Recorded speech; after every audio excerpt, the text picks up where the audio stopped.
Hi and welcome back to the Ruby Tuesday. My name's Ruben and this is my review for Netflix's new original animated series, Ōoku, The Inner Chambers.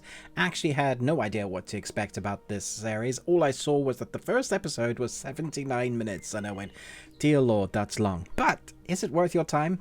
Let's talk about it. In an alternate history where the male population is nearly decimated, eligible men serve as concubines to the woman shogun inside the walls of the Ōoku. So this is an alternate history. There's 10 episodes. Most episodes are just under 30 minutes, but you do have that kind of feature-length episode at the beginning showcasing this alternate timeline where men are wiped out. Basically, there's 5 women to 1 man because of red-face smallpox after a number of years, which is what the first episode really showcases over an 80-year stint. We see how one particular woman becomes the first female shogun. It really is a massive epic. If you think along the lines of Ben-Hur, The Last Samurai, those sweeping epics that take place over many, many years. That's what you get in here. It's based off a well-loved manga series that I believe has already been turned into a couple of feature films. The manga itself has sold over 6 million copies, so it's well-loved, but I don't know how many people know of it. I certainly have never even heard of this until I started watching it on Netflix. I would say the animation lends itself to feeling like you're watching a moving painting.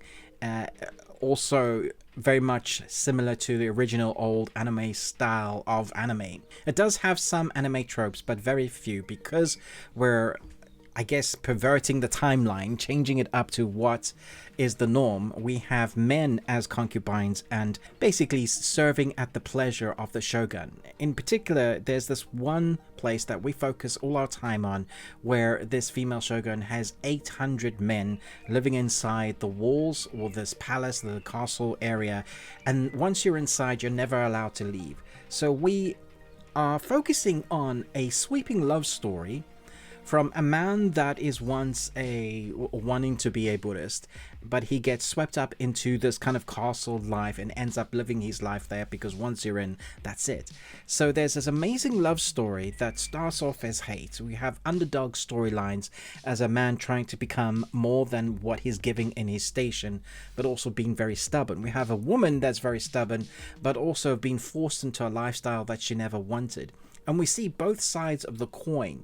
It explains the story and how or why this world is the way it is and how that would look in realistic culture specific to that time zone. So if you think about that time zone specifically, what people had to do in order to survive, they showcase that, and it does feel weird because it's shifted over. I think some people will comment, oh, this is so woke, they've made this now. No, this has been out there for a while, so it's none of that. I think it's beautiful, but it's depressing as heck. Like, there's a lot that goes wrong. There's many instances where you want someone to survive that doesn't. This is a very real look at a alternate history. It is fantastic. It's well done. The scripted, the dialogue on both the original dubbing and the English, I think, is been put together in a way that you can watch if you don't like watching, if you don't like reading subtitles, but you can watch and just listen to that English. I think the voice work and the acting there is done pretty well. At the same time, I would say it doesn't have to be binged in one setting because often it tells different stories. So that initial first episode is kind of giving us an idea of what this life has become. Then we jump way back to when it kind of started, that red face smallpox. And so now we have the origins of that and how that all came to be the first female shogun, what that means, why the family has to hide certain things, how people get roped into that, what they have to do to stay alive. It's heartbreaking and horrific. It isn't 18. It's not because of the violence in it, but because some of the sexual stuff that goes on in here. Often you'll probably just be angry at what you see, but you'll understand that that probably did happen. They don't show a lot of it, but you understand what's happening on screen when they suggest stuff that is happening. It's just a very kind of real life look at a slice of life in an alternate history that I think is worth your time. I'm going to give it 4 Nicolas Cages out of 5. You got one. Congratulations. I enjoyed it, but I also was depressed by watching it because it is a sad story, but it is one of those massive, epic, sweeping many, many years. And at the end of it, you don't know what it means. It just was an interesting look at an alternate could be, if this happened, this is probably how history and culture would change up. I like the way they go into what would happen if. It feels like it would be pretty authentic as to that happening.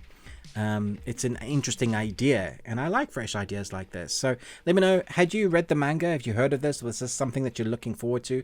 I'm presuming a lot of people haven't even heard of this and don't even know that it's on Netflix, because Netflix definitely didn't showcase it or do a big hoo-ha about this new anime. It's like one that's just hidden there. If you watch a lot of anime on Netflix, it might have cropped up on your, hey, watch this. But other than that, you might have to search for it. So let me know what you thought about this if you've watched it. Will you give it a go now? Is this your sort of thing? Do you like period pieces that are sweeping epics, that look good, that have very interesting characters, ones that change over many episodes? They give a good amount of time to the story. It's an interesting way to do a new original, not featuring any sort of supernatural powers, none of that superhero stuff, just real life but alternate history. So definitely different. Thanks so much for watching, but most of all, until next time, remember, live long and Tuesday.